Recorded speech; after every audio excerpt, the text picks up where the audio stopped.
No mai anō, welcome back. We've had a great day of kōrero. We've covered a lot of ground. We probably could have spent a week unpacking all of those topics. But we thought we'd end the symposium with something quite different and something inspiring. This is called Wairaki Waiora, Divine Waters, Healing Waters. And it builds really nicely on Zoe's session from a short time ago.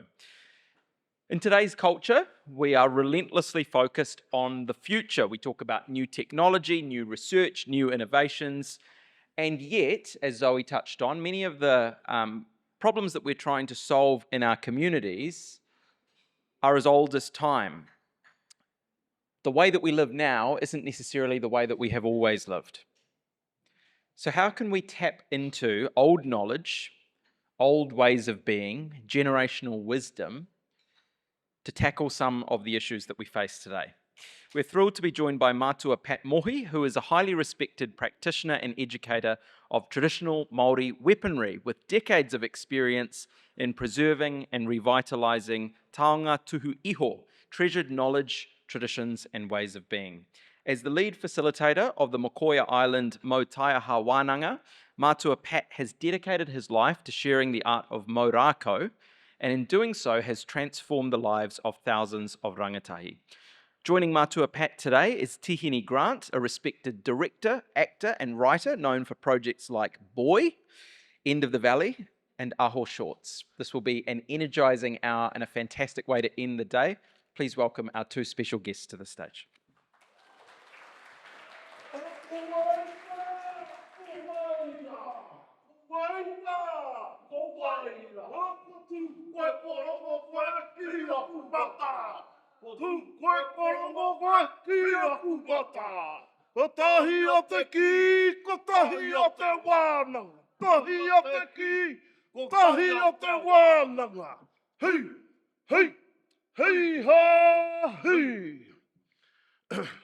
Tēnei rā ka mihi atu ki a koutou, tātou katoa ko tāwharau nei ki raro I tēnei tāhu, ho te rā te hunga e whakahaere ana I tēnei wānanga, I tēnei hui a tātou, tēnā koutou. Tēnā no te iwi kāinga, nā rātou anō tēnei hui I whakatūwhera, tēnei ka mihi ki a rātou o te rā, ki tō tātou kai whakahaere ki a Janan, tēnei hoki ka mihi ki a koe, au ti rā, huri noa, tēnei whare o tātou, tēnā koutou, tēnā koutou, tēnā koutou katoa. Hau, e tuake nei, ki te mihi ki a koutou, runga noi te āhuatanga o tō mātou wānanga, Mautaiaha o Mokoia, o ti rā, e whakaatu atu nei ki a koutou I ngā huatanga whakahaere o tō mātou wānanga, me ngā hua kataka mai roto. Nō reira, tēnei ka mihi ki a koutou, tēnā koutou. Kia ora everybody, my name's Tihini Grant. With me here's my brother Pat Mohi, and no, neither of us are Cliff Curtis. I want to hand over to my brother to deliver the first part of our kōrero, and then I'll come and try to entertain you after that. Kia ora. Kia ora, yeah. We did say Cliff Curtis was attending, but there was a trick to get you all here. And it worked well. No, Cliff's been a part of this wānanga, the kaupapa we're about to talk to from an early age. He was originally a ward of the state, SIF's care back in the day, and we believe through the support of the wānanga and things like this, other wānanga that he's taken part in, he's managed to achieve the things he has. So kia ora, my name's Pat. It's exciting to be here. It's different. It's a new place for me to speak, but coming into the place, was understanding what this place represents for people in our fields and people like myself. It's like te puko te ngangara.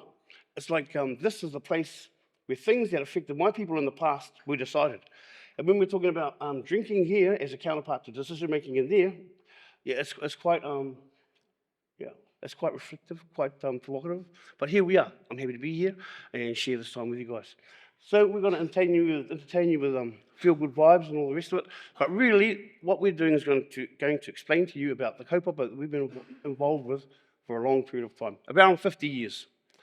I had an explanation of what Wairaki and Waiora means, but really we've been through so many different explanations of why and what it means. You have the picture. For us, Wairaki, briefly, talks about waters descended from the heavens. And we believe this is the aspects that our young people and our adults are missing nowadays when speaking to themselves and their self-belief, all their ideals around self-identity. As you know, Waiora means well-being. So between the two concepts, yep, how do we work this, guys? So between the two concepts, we've got the program. I've sorted it, I touch everything, like, yeah. Hey, by tutoring you learn. Sometimes we tutor and we get it wrong, but that's why we're here.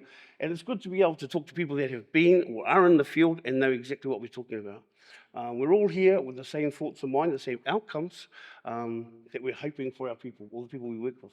So in that, I'm talking to the converted, and it's a pleasure to be here.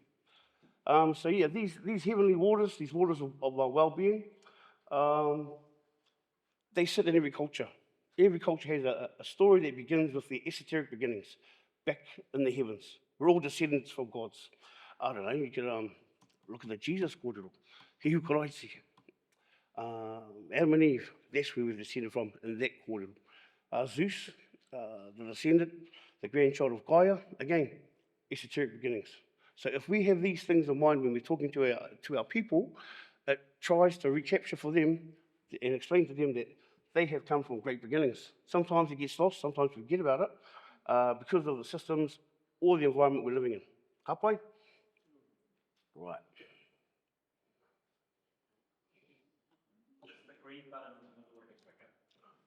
Thank you. You've done a great job too. Yeah.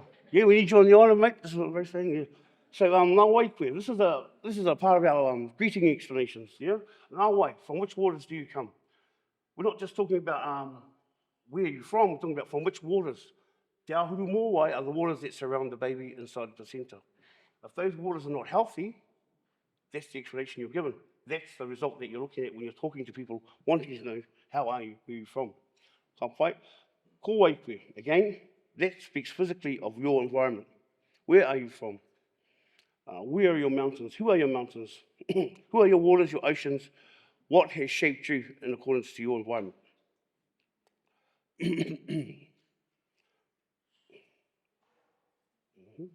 Okay, so all that stuff leads towards a kōrero that's based around pepeha. We're all familiar with pepeha. It's almost like a cliche, and now we speak to it as if this is what goes before my introduction of myself. But when we say these things, we know within that kōrero, there is definitely a story that talks about who we are, the whakapapa that's arrived, that's brought us to this point in time, and the social support structure that surrounds us, our family, our environment. So it's full of well-being, it's full of hope, it's full of kōrero that describes who we are in our best form. But then if you flip that script and remove all of this, your pepeha is replaced, and your pepeha gets replaced with something negative, well then that's when we see the change that we're all dealing with today.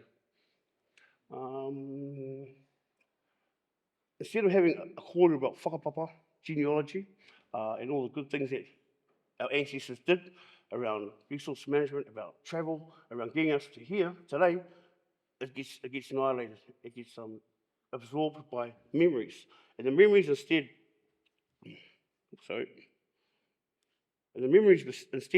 become negatives. Without those founding basis to your personality, you can end up with something like dysfunction. And that's what we're here to speak about today. Waiora, we've spoken about water and all the different forms of it, and they all talk to our well-being. Wairua, our spiritual, we're talking about holistic well-being, but wairangi is also in there too. Wairangi, it talks about all these things. Dysfunction, disaffection, being removed from your culture and not having an idea of where you should be in this world and what is your role in the world. So what we're going to speak to you today is about our form of wānanga, our form of Māori cultural framework that we've been a part of for the last 50 years. Here's a brief explanation of the fire. The fire there, when we have our wānanga, is lit. So back in the old days at wānanga, a fire was lit and it was burned throughout the duration of the wānanga. Around the fire, we have kōrero about life's experiences, the tutors, the adults, they all explain what's good, what's not good, how they've experienced and what and what it's meant for them as adults in the world today. But the fire for us also represents the mauri of our wānanga. Mauri is a common topic we hear, but mauri talks about mo, 2 words joined together, is to hold. Ri is to vibrate. So mauri talks about what is your operational vibration. Yep. What is your life force? Where is it at? So if your fire is not going well, we need the answer to that.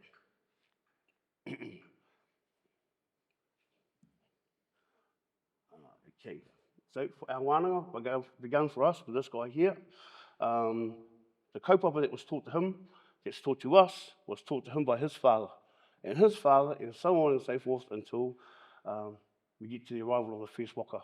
So the material we use is from the ancestors, that's what we believe. We don't change it, we improve on it, we add to it as we move through the future, and we have more skills on board that help to enhance the situation. But this guy for us is our icon. He was a Kiwi. He played for the Kiwis, 71 to 72. He was on the National Parole Board. He was a social worker. He was a community icon. He also had that presentation given to him through the Queen, by the Queen. For us, he's the beginnings of our wānanga. He's an example of what we can be if we want to be, if we try. Watching him growing up, did I tell you he's my father? I mentioned that? Yeah. So he's kind of, to me, he's even more special, but yeah. Growing up with him, he never drank alcohol. He didn't swear. He wasn't violent. He wasn't angry. I never saw him raise his voice around my mother, to my mother. And for us, this was the beginnings of our wānanga. He was on the National Parole Board as well. So everything he did was around helping our people in the situations that they were in. He worked in corrections. He worked for probations. And in the meantime, he held a day job as well. Him and my mother, they both had a dream, and that was to address the situations that they were seeing. My mother was a teacher, he was a social worker, and they came up with this idea of wānanga, a place where our people could reconnect with themselves and rediscover what it was to be positively Māori.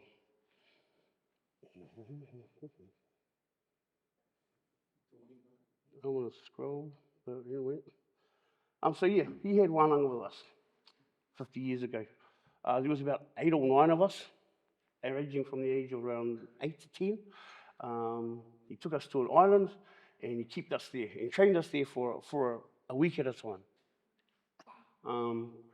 We kind of explained the island as the island of lost holidays because we never got any. We had to go to this island and go. He disguised it as camping, but it wasn't really. And it sounds like fun, and I see the fun in it now, but at the time it wasn't fun. But what came through from that wānanga is that I got to spend time with my father and learn the beliefs that he had given to us. The young fella there, that's my son. So my son, myself, and my father were there on the island at the same time. That's 3 generations. So now I wānanga with my son, and we both wānanga with his son. So all these little people here, they are the tutors, sons or grandsons. 3 generations still attending the wānanga. In general, we have around 100 people attend the wānanga on our island, our mysterious island of fun. But that turns out realistically to be around 180 attending. We've cut the numbers back because the island can't sustain it. But the 180, 100 of our new students attending, the other 80 are our own kids, our own family members with their kids. So we never cap it because we know there's going to be more coming and there's never a no. Regardless of the backstory or the historical whatevers, we've all found a future of well-being through our wānanga or this type of wānanga. So the wānanga, what is it? It functions on these concepts around connection, the practice of traditional wisdom, identity, and most of all, role modelling. Some of the portal that's gone on today has been awesome around how people who have lived experiences can then role model what's appropriate for those coming behind them. So,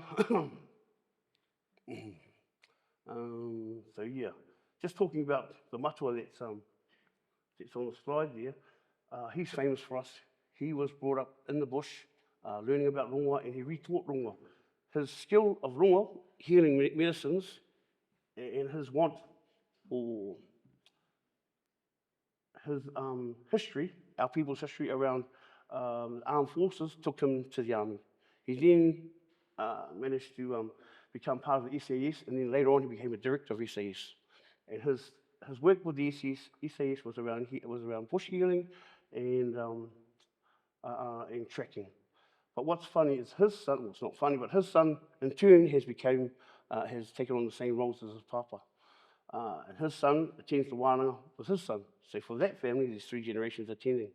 He's gone now, that Matua, but his son still remains and his story's still told. So yeah, all of our contributors, our tutors, our adults, they all come from different life stories, but all have the same want and need and belief in the material that we're trying to pass on. The other component that makes our wānanga so functional, we believe, is the kaupapa, what it is we're teaching and how we teach it. It's taught in a safe way, and it's taught by people that are their leaders. And amongst our tutors, we also have people that have come from all kinds of different backgrounds. At one stage, this wānanga was developed, changed, altered to work within prisons. It wasn't our idea. My father was asked to deliver something in prison, and we did. And he treated the wānanga in the prisons as the same way we would out here. We dragged all our mistresses into the visitor rooms, we all lay together, talked together, ate together, and it came out wrong, you lay together. We all stayed in the same room, on mattresses, apart, and the kaupapa was wānanga, but within the jails. And it worked, because some of our tutors now are returned inmates, whānau, from the jails. Yep. Some of them return with their sons just to experience what they had in the jail, so they could teach it to their sons, and then they move on and carry on with what's next in their life. The idea of my parents was about advocating education through cultural knowledge, and this becoming a stepping stone for them moving on to the next phase of life for them. What else works with our wānanga is everything on the island is done consensually. The decisions are made with the young people in mind and upholding the kaupapa. So a form of trust is born through our teaching methods. The students learn to trust the adults. The adults treat the students as their own siblings. We call ourselves a wānanga whānau. So here we have our young men standing in a circle, talking story, trying to figure out what they're doing next, and everyone's consulted. It's okay to be told what to do, but sometimes we don't listen, eh? We have to be a part of it. We have to have ownership of what it is we're doing. And Māori culture, or Māori frameworks, is owned by everybody. The wānanga we facilitate, but the knowledge and the kaupapa belongs to everyone that attends. So under this institution of wānanga, we're all family. Respect, discipline, care, they're all the pillars that uphold our whare. They keep our wānanga, our house erect. So you've probably figured out that taiho traditional weaponry is a large part of our kaupapa. Often, regularly, people say, how does weaponry help our people to heal? We're looking at it, and when you see it, taiha is not often showed in its best light. Sometimes it's like seen as savagery, it's seen as unorganised. It can also be seen with people marching up the road, so it's like a radical's accessory. But taiha for us is a healing process. It's our vehicle. And if you're wondering, oh, how does that work? Well, ask the Chinese about the Shaolin Temple. You know? Ask Bushido and Samurai.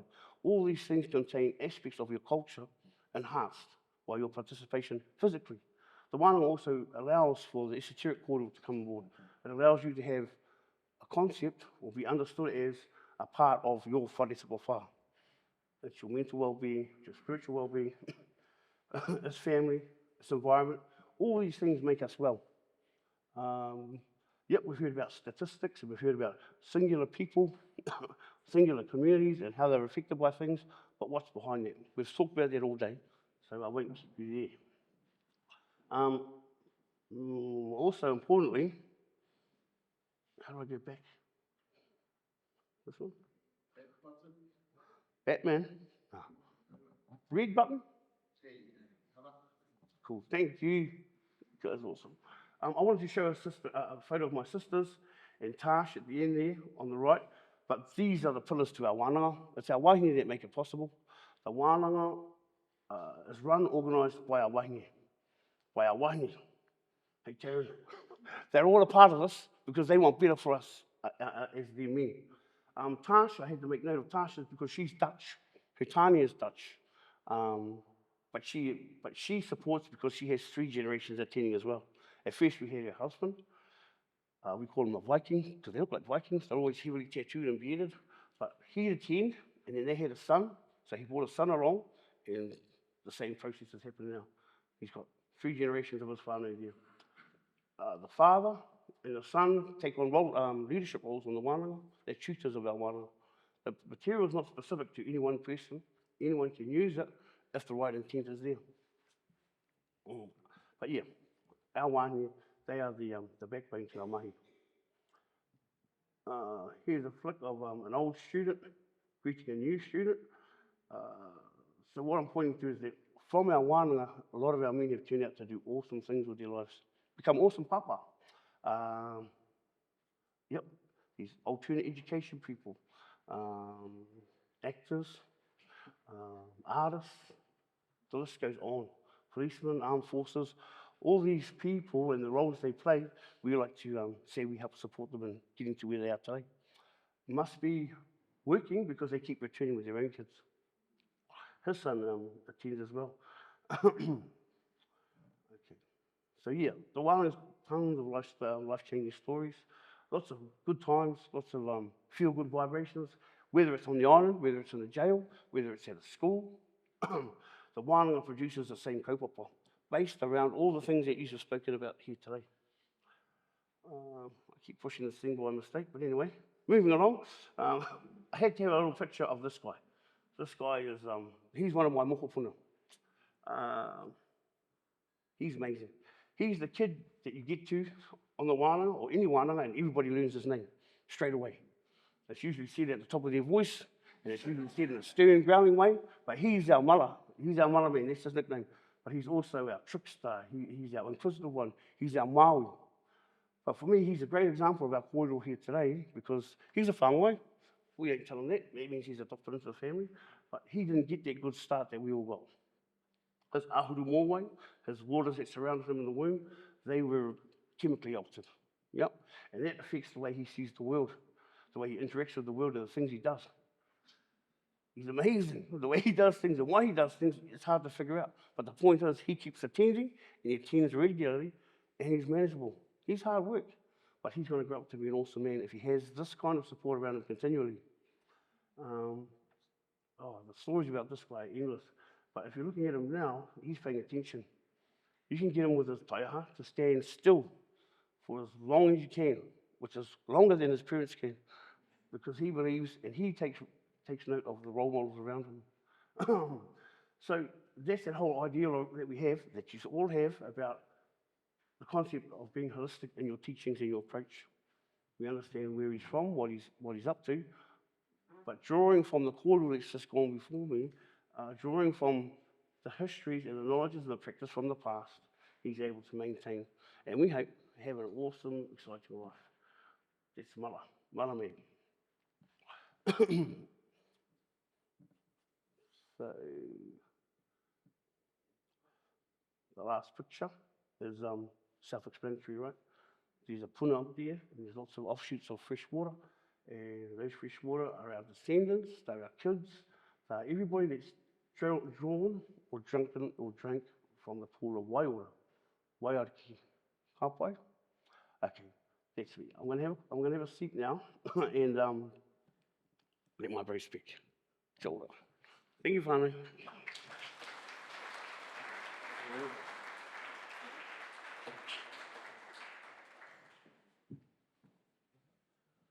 Pat will be back, and you may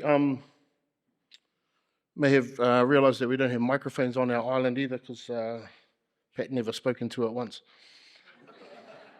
I'll endeavour to do better.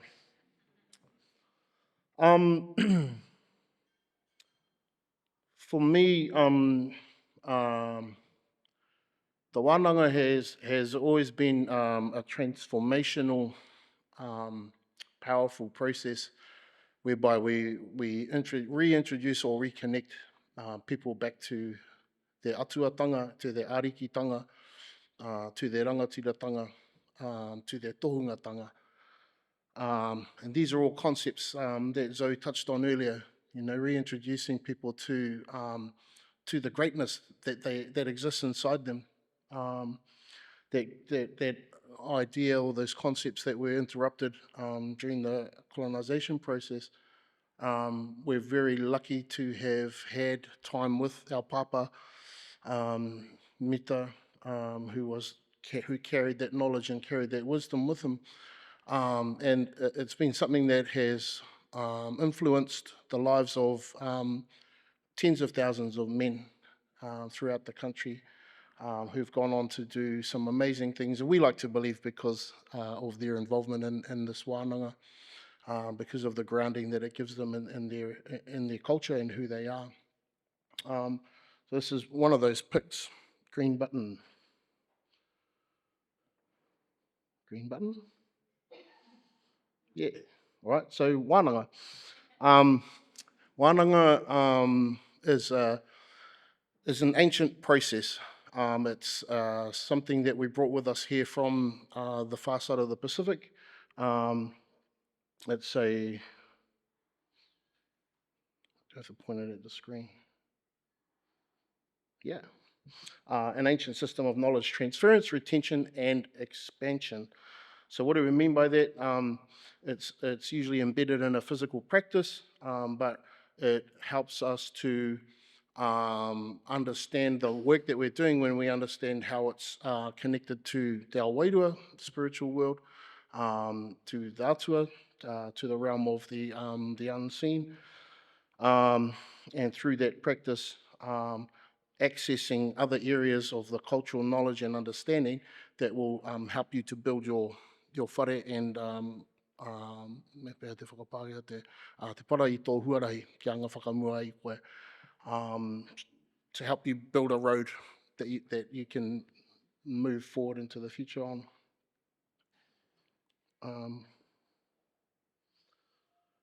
Cool. So these things you're seeing here, these are ways you can describe wānanga. So it's both an ancient system of knowledge transference, retention and expansion. It's also a body of knowledge, mātauranga, which is knowledge acquired through the practice and application of traditional wisdom. So when we say mātauranga equals knowledge, kind of, but it also means all those other flash words that are there.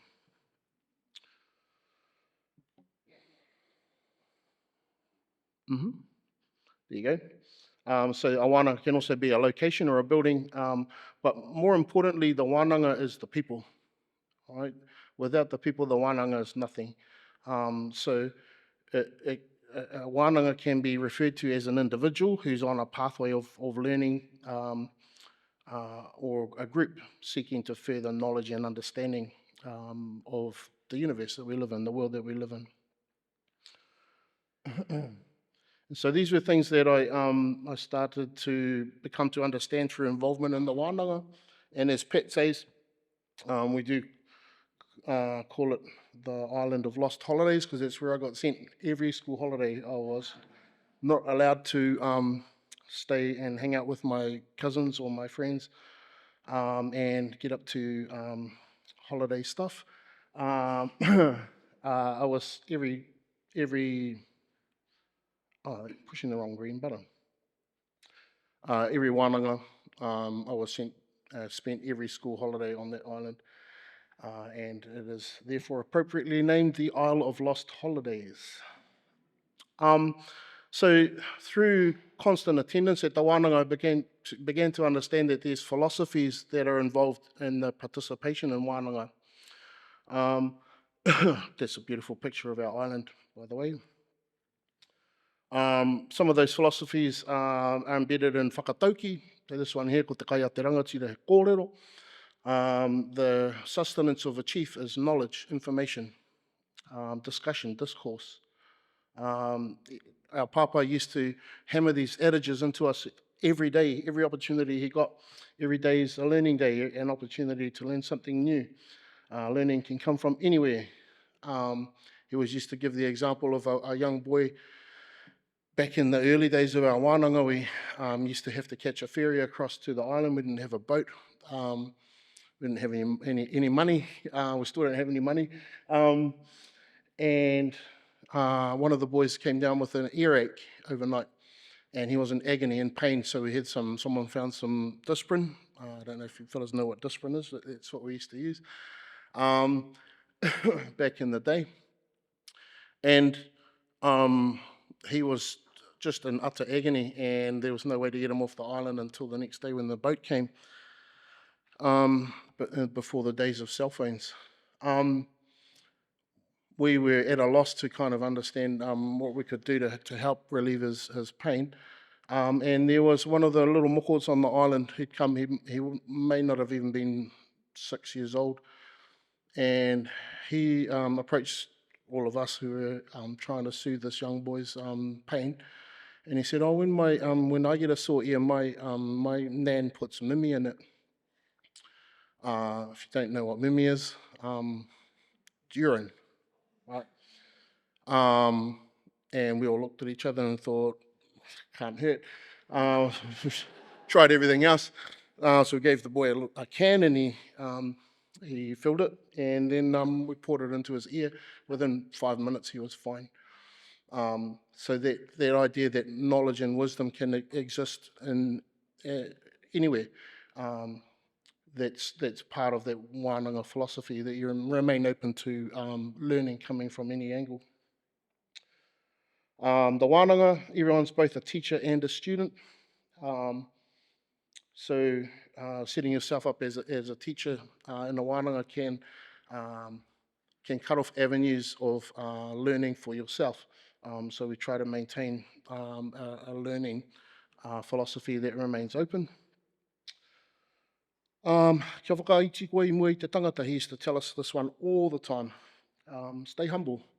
As soon as ego comes into the process, again, it cuts off your opportunities to learn. Humility is key. So I wanted to go back to this picture again, to our paparangi. As I kind of fell in love with the process of wānanga through attending our taiaha wānanga, I started to seek out other avenues of learning. And our paparangi was my very first rongoā teacher. He was the first one to introduce me to the fact that plants can heal you. And my brother spoke a little about the kind of man that he was. He was very quietly spoken. You could be within a metre of him and still not hear what he was telling you. And yet he had this reputation as one of our country's leading soldiers. He spent more time behind enemy lines than any other soldier in our history, I believe. And yet he was this healer as well, you know, and he had this dichotomy about him. And I fell in love with the idea that you could be on this island learning to fight and training in a martial art of your ancestors, but you could also learn to heal. And so that began my journey, studying not just under Matua, but one of our other uncles I studied under for 17 years, following him and understanding our medicinal practices. So it's another wānanga that I hold as well. And part of the philosophy that kind of underpins that whole practice can be wrapped up inside this one particular kōrero. So hutia te rito te harakeke. If you pluck out the centre stalk or the centre shoot of the harakeke, the flax bush, kaihea te kōmako e kō. Where will the bellbird sing? Ki mai koe kia hauhea te mea nui o tēnei ao.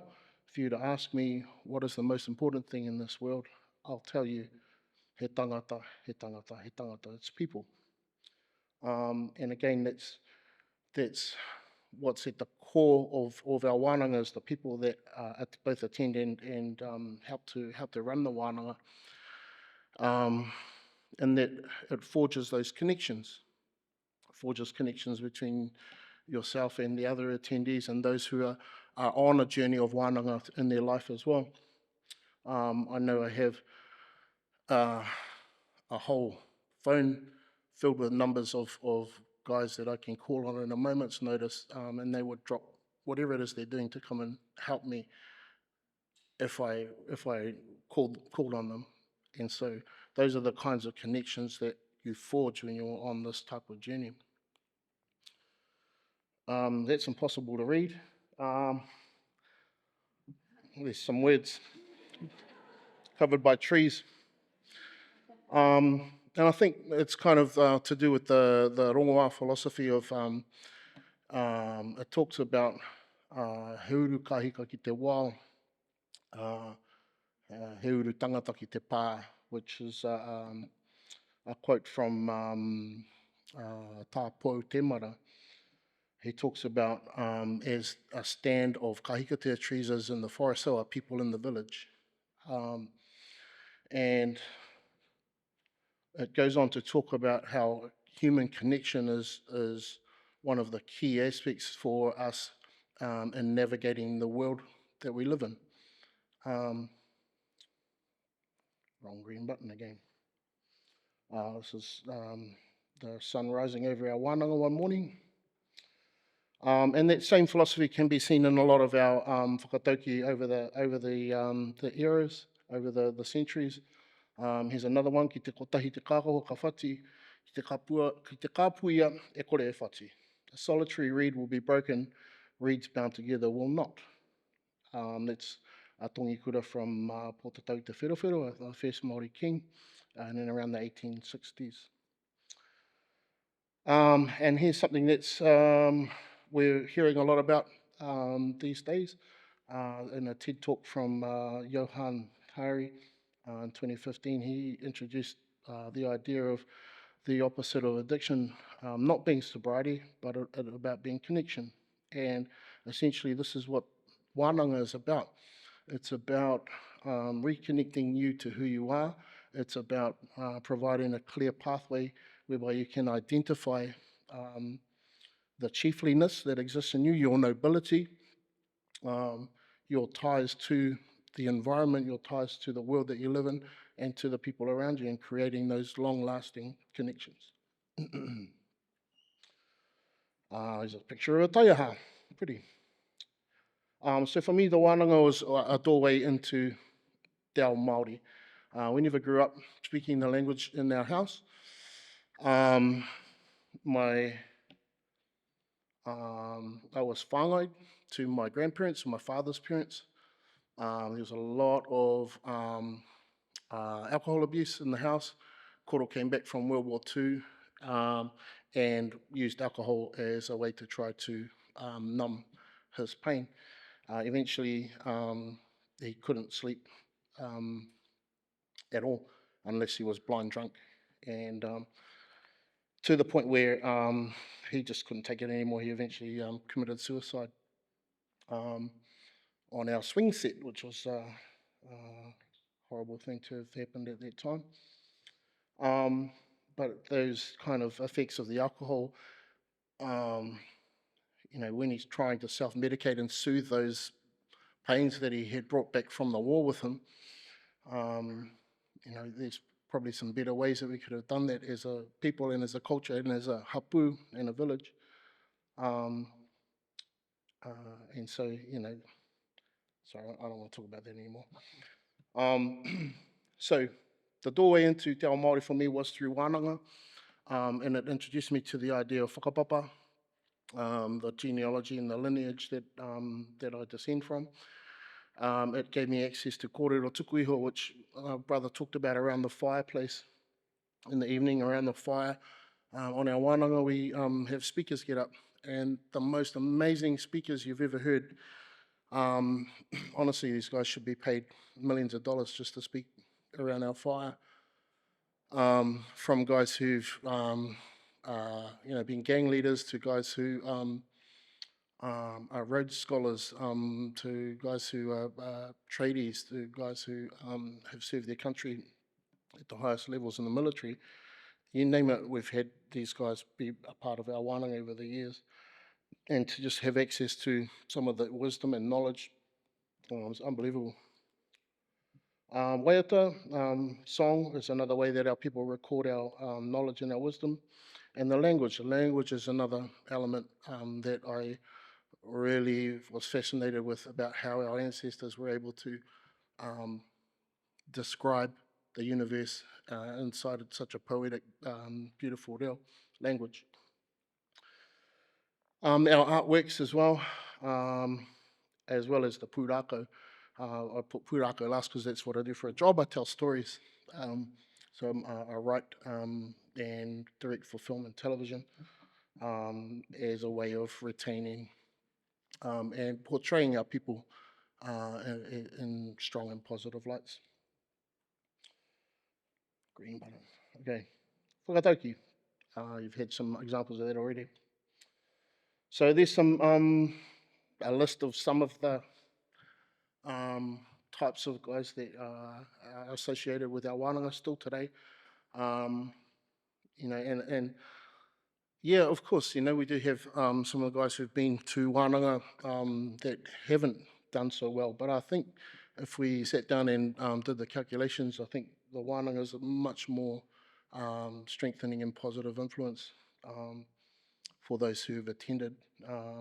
Gives them a solid base, somewhere to start. Looking at the world from less of a deficit base and more of a strength-based approach to the world. So yeah, that's a little bit about our wānanga. End of slideshow. We're going to answer any questions that you might have. If we might get our magnificent.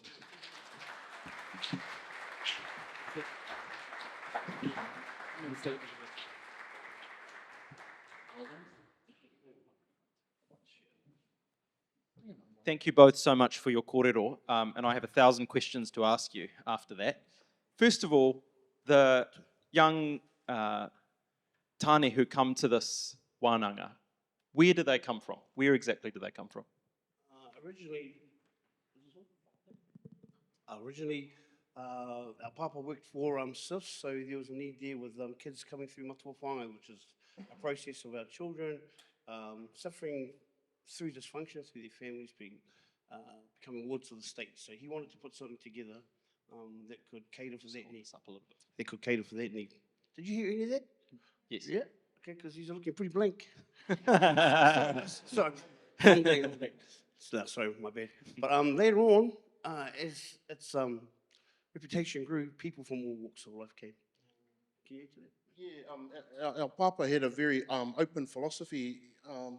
Traditionally, a lot of knowledge holders were quite jealously guarded their mātauranga and would only teach their own families or ones who are descendants through their same lineage. Our papa had a very different philosophy. He was very open with our culture, very open with any knowledge that he had. His philosophy was always, you know, what's the use in having learned something if you don't share it? And so we've maintained that philosophy of his. You've seen during the tea break, maybe there were some images of some of the Dutch guys that are part of our wānanga for 3 generations now, were brought by our brother Gordon Toy when he was doing tāmoku work in Amsterdam. We've had, you know, the most pale ginger-headed English guys through our, Irish guys through our wānanga. We've had some, you know, all walks of life come to our wānanga, and it's shared openly with them, following our papa's philosophy. Yeah, we've even had like the first kōrero from home was that my father wasn't to teach, as Tihini's mentioned, anyone from out of our region, out of our tribe. But if we hadn't had those inputs from everybody else, and as my brother alluded to or spoke to, it's the people that make the wānanga. We even have ngāpuhi there. Once upon a time, ngāpuhi came down there and they thrashed us, and the older generation, my father's generation, had an issue with that. People from around the district coming. But if it wasn't for those people that came, you may have noticed Gordon, he's a famous Ngāpuhi, not, yeah, artist, member of their tribe. Has helped to continue this kaupapa. So how did your dad and all the people that have been involved with this, particularly in the early days, manage to break down those barriers between iwi, between cultures, to make this something that was very open and inclusive, regardless of where people had come from? What contributed to that? I'm going to say that the need was felt by all the individual hapu and iwi around the country. There was a definite miss in what our people were getting as they were growing, and things that were going wrong, they attributed to their lack of culture, self-knowledge. Yeah, there's definitely a whole raft of ones who were opposed to our papa opening the wānanga up and teaching others from around the country, even ones who are non-Māori. But I believe his approach ultimately has been hugely beneficial, not just for those who attend the wānanga, but for our iwi as a whole. And that it's created those connections, those relationships with people outside of Aotearoa. So Cool. So a few really basic things. How many times a year do you run the wānanga at the moment? At the moment, we run our own individual wānanga, but it's held once a year. Previous to that, it was 3 times a year, Okay. for a week at a time. But just go back to that last question. This wānanga has also been held with other indigenous cultures around the Pacific, around the world. Wow. We recently had a family of Inuit Indians or First Nations people come to our wānanga because of the need that they wanted to achieve through running their own wānanga based around their own kaupapa, which was fortunately weaponry. So it's been around the Pacific. That's awesome.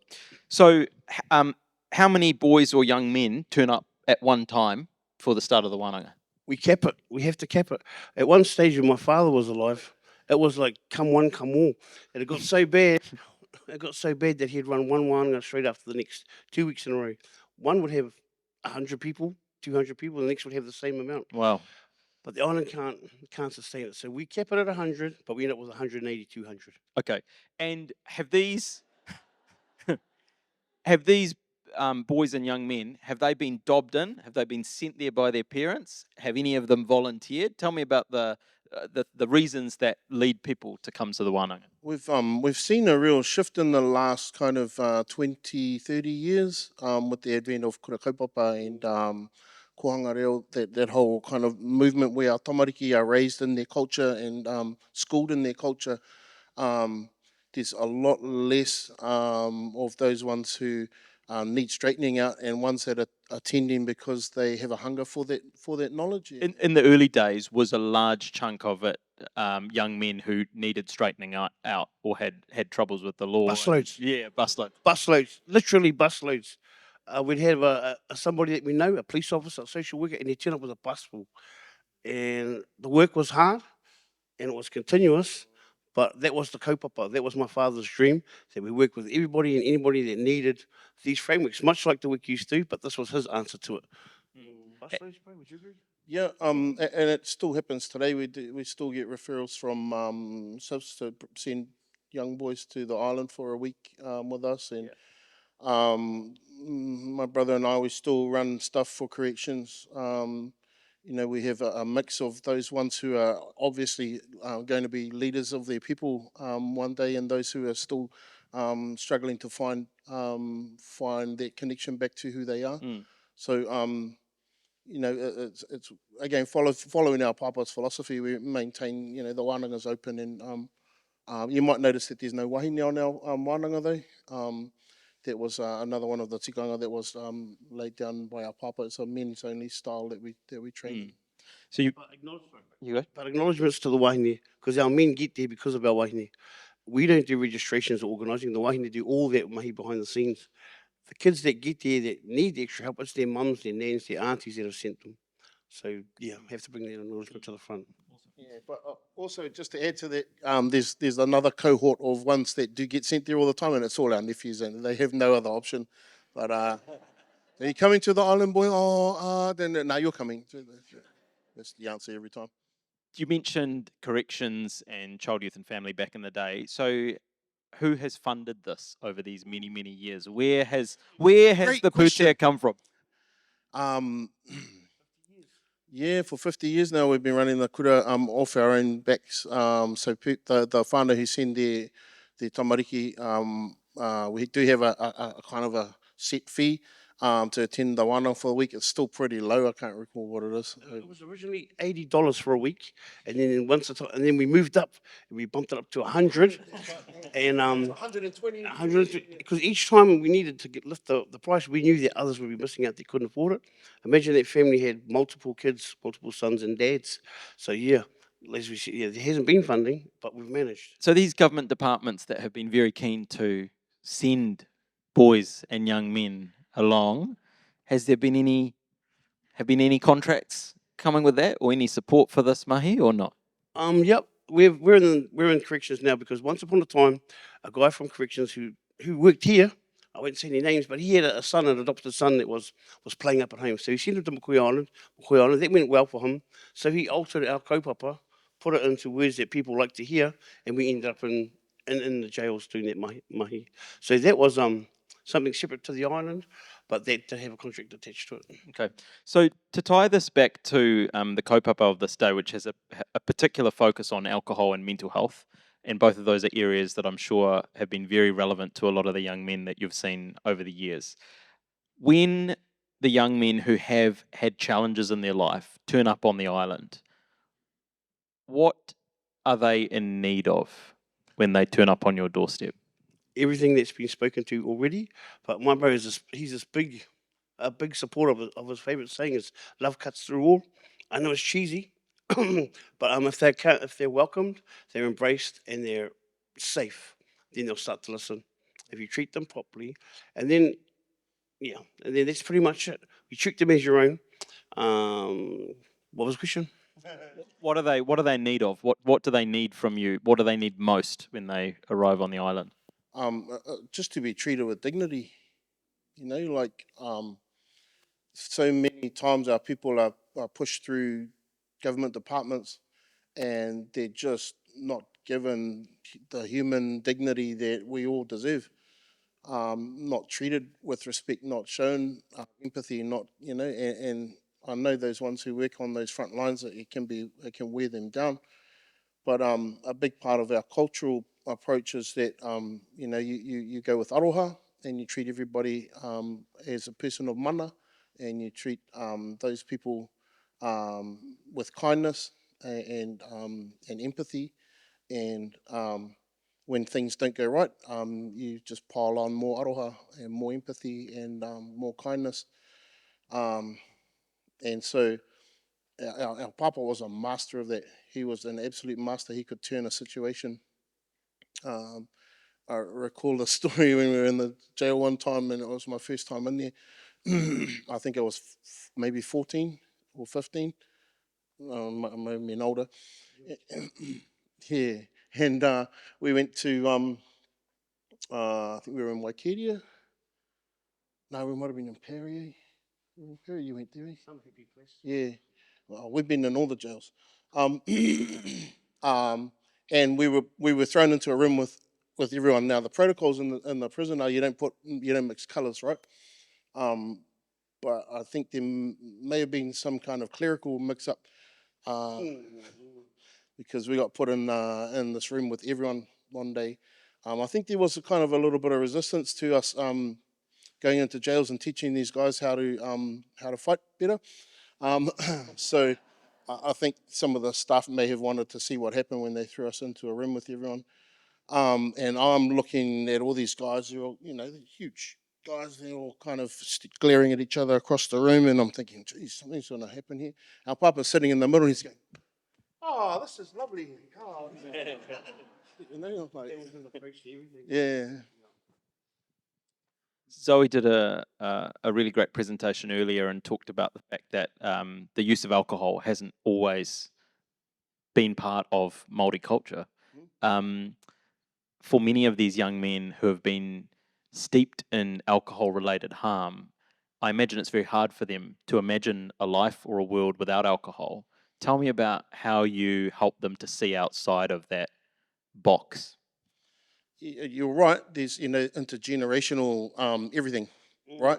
We're not just talking about alcohol. We're talking about Dysfunction. all of it. We all know the stats. It's about kind of, and we don't have a particular focus on any one of those issues.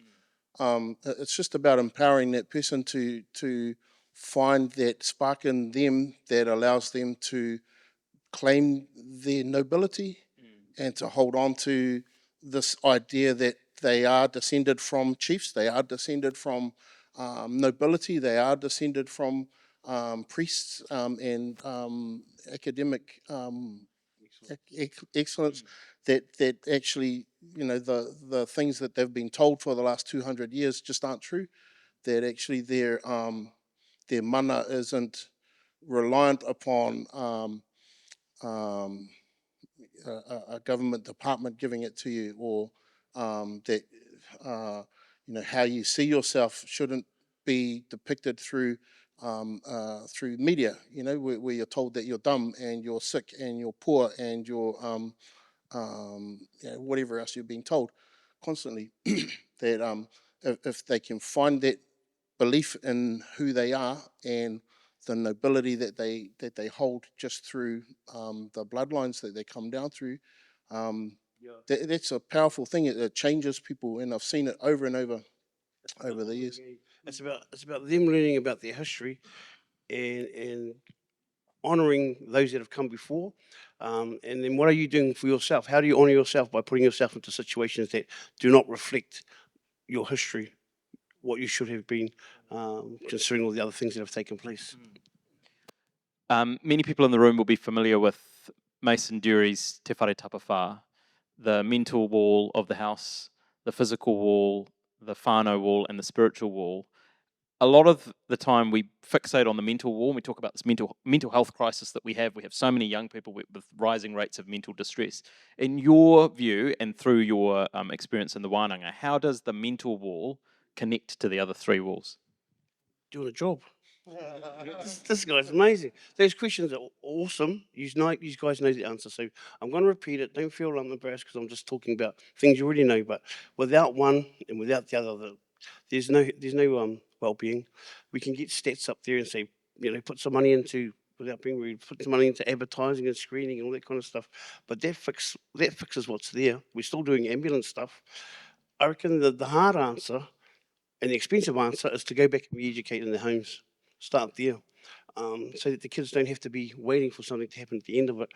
You have to be able to acknowledge that you are a part of something bigger, and we need to understand that there's lots of parts to us that make us well. I just how do I read this? So Mason's Whare Tapawha model was a revelation to everybody but Māori, right? So it's stuff that we've always known. It's stuff that we've always understood. It's just that we've never had the resource and the control over being able to implement those things that actually bring our own wellness around. And so being in a place where we can be in control, be resourced to be the ones who design our own solutions, is exactly where we need to be. So, as beautiful as the Whare Tapawha model might be, if we're not sitting in a place of being able to design our own solutions, in a place of being able to resource our own approaches, then it's still stuff that's being done to us, and that's not the way forward. We've been doing that for a couple of hundred years now, and it doesn't work. Even though you have, a couple of hundred. Even though you have a couple of hundred young men turning up to the wānanga, and you've had thousands over the years, that's a drop in the ocean compared to the number of people who could benefit, right? But not everybody's able to come to the island and experience this. So how do we reach particularly young people, young Māori growing up in urban areas, those who may be disconnected from their own whakapapa, their own whenua, and how do we share this with them? That's a good question, and that's the hard part. Those young ones that we're talking about that need to come to these places, not just this one, but one similar, need people that are at the forefront, people like yourselves that are working with them that can explain that there's another way out. Would you like to come on a camp? Come to this island and go camping. Do whatever you've got to do to get them there. Explain it however best you can, but that's what we've found. The people that come to us that need that mahi most come alongside of policemen, come alongside of social workers. Someone has to get in front of those people and be inspiring for them so that they can trust the decision that he's made for those people to get to the island. We can't do it where we are, but you can bet that wherever we go, we do try and promote ourselves or promote our wānanga, but it's up to the community to tell these stories to our young ones, to our adults, to our papas to bring their sons along. Um, and I talked about it earlier. The taiaha was the doorway for me, right? So, not everyone's interested in martial arts. There are a million pathways to the same goal, right? It's about supporting the things that our tamariki will connect with, and then ensuring that those philosophies are underpinning that practice. So it could be wakaama, it could be kapahaka, it could be mautaiha, it could be planting a garden. Uh, any of those approaches is going to work if the philosophy and the underpinning of those practices follow the framework or the mātauranga wānanga process that we've outlined today. It doesn't have to be this wānanga. It can be any wānanga that's interesting for the children. We ran a wānanga one time based on a seagoing, voyaging waka. You still had to drag the kids to get there. And we're going on an adventure on the high seas, 8 days at a time. Kids still want to go. So that's the trick, that's the knack. What is it that they're relating to, and how do you get them there? Often the young people we had there were referrals through some kind of system. Unfortunately, that was what it took to get them there. But once they were there, well, one who liked us, it serves its purpose then. Sorry, guys. We have to wrap up, but just finally, we have a room full of people, professionals, people working in alcohol and in mental health.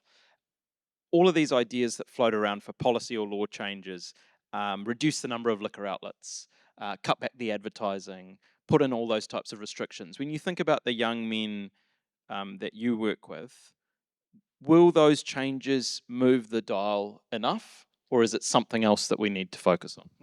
We hope so. But if you like change the packaging, did it work with smoking? Did it work with the smoking? If you like I heard a quarter around calibrate the alcohol so that you can buy what kind of alcohol you can afford. So if you haven't got a lot of money, you get a weak alcohol. They'll add something to it. They're already drinking hand cleaner. There's always going to be a way around it to get what they need for their masking device, for their self-medicating device. Those things will work, and I hope they do everything you can. We'll take everything on board, whatever's productive that's going to work. But it's a whole bunch of things that come together to make it more practical. We've talked about access to alcohol in lower decile communities. What we've noticed when those things aren't around, they'll invent something else to get high on, to get drunk on. And it's not about the drinking, it's about the masking of whatever is going on through their family lives, their living, their environment. So I don't mean to harken back, but Johan Hari stuff, it touches on it all, like the experiments with you've all read the research around the rat experiments. Thank you. Um, the rats who were living in terrible conditions became addicted to feeding themselves on the feel good stuff. The rats who were given amazing places to live and anything a rat could want didn't get addicted. It's like the brother said. It's not about the actual alcohol. It's the masking of those deep seated kind of traumas and issues that people are carrying around that are the problem. In my belief, anyway. I think if someone has got a drinking problem, just out of the blue, no childhood trauma, but they like to drink a lot of alcohol, well, that's good. That's something you can work with. It's manageable. It's right in front of you. It's when you've got all these other things that interconnect their alcoholism. No, Mm. that can be You say that in English? Genetic as well? They haven't proven the genetics thing, but there's got to be something about predisposed. Yeah. Well, they've proven that trauma gets handed down genetically too, though, right? So surely if, I don't know. All right. I'm not a scientist.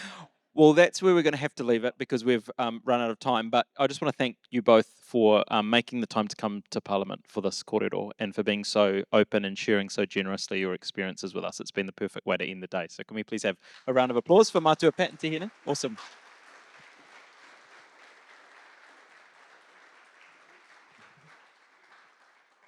Now, we're not quite at the end yet, but I'm just going to do a little bit of admin so that I don't forget it. We have a networking event that's coming up in half an hour, and it will be held through in the Legislative Council chamber. The Minister will be joining us for a drink, so if you want to have a yarn with him, he'll be around. There'll be a cash bar available, and that's non-alcoholic only, obviously. And there will also be canapes, so we encourage you to stay and network. But now we're moving into the closing of our symposium, and so I'm going to hand over to Dr. Rose Crossin for some closing remarks, followed by Andrew and Tom. But I just want to say it's been a pleasure to spend the day with you today. Thank you for having me. I hope you've enjoyed the conversations on stage, and I want to thank you for all of your contributions and your wonderful questions as well. So thank you very much. Ngā mihi. I'm going to keep this fairly brief and just hand over to Andrew pretty soon. But I did want to thank you all on behalf of APSAD for letting APSAD be part of today. I think this has been an amazing event, and thank you to Honourable Minister Matt Ducey for sponsoring it, and to Alcohol Healthwatch and the team for bringing it together. APSAD is a really lovely community. It has not had much of a presence typically in New Zealand, but it's really warm and welcoming and a great kind of professional society for our sector. So if there are ways in which APSAD can partner with other events or help out or be part of the work that you do, then please feel free to get in contact with us. So yeah, thank you very much.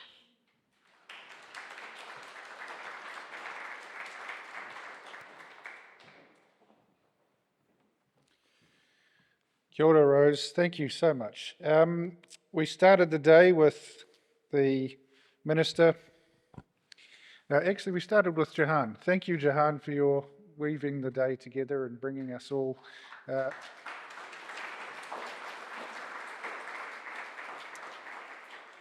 to this point at the end of the day. I'm pleased it's the end of the day. I've been getting progressively less stressed as the day's gone on, and I'm really going to enjoy a non-alcoholic drink next door. But Jahan's opening, and I think that story about Robbie Cameron and Robbie's family was just a poignant opening, and that's the reason we're all here. We want to prevent that sort of stuff happening. We did hear from the Minister. We're excited to see him again tonight, and I do encourage you to stay and have a chat if you can. Tom, as always, inspiring stuff. Tom Devine, Health New Zealand, has been a partner with us in delivering this, and I couldn't have done it without Tom and his amazing team, Bella and everyone else. The panels, Vicky, Ian, Mike and Joe, thank you. At short notice, coming together and just informing us what's in their world. Always valuable to hear from, and ngā mihi, I appreciate it. It does take some preparation. The youth panel, Jessie, amazing. Jessie, thank you. Lizzie, my staff member, it's her birthday today, 22 years old. I promised I wouldn't say that, but it's an intimate crowd this afternoon. Gloria, Eden and Jude, that panel was incredible, thank you. Christy from FAIR, we hear a bit about Trump light, don't we? I want to create a fair light in New Zealand.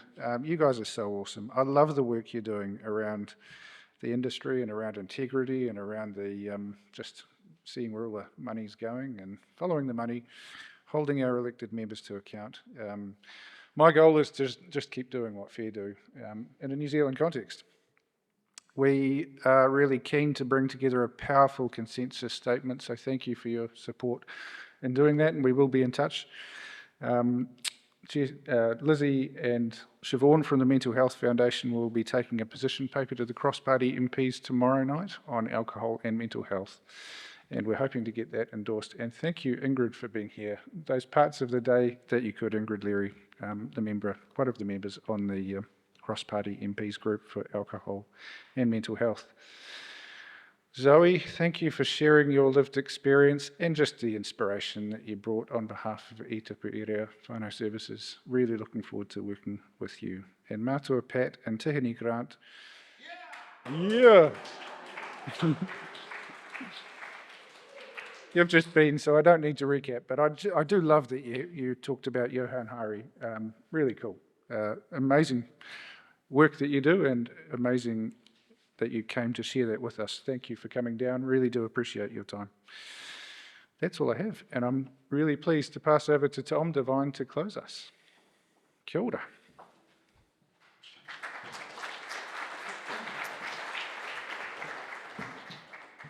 No final words, just going to close with the karakia and then we can get into the event. Ka pai. Me karakia whakakapi, ka whakaaria te tapu kia wātia ai te ara kia turiki whakataha ai kia turiki whakataha ai haumie huie tai ki e. Ka pai. Thanks for coming, everyone.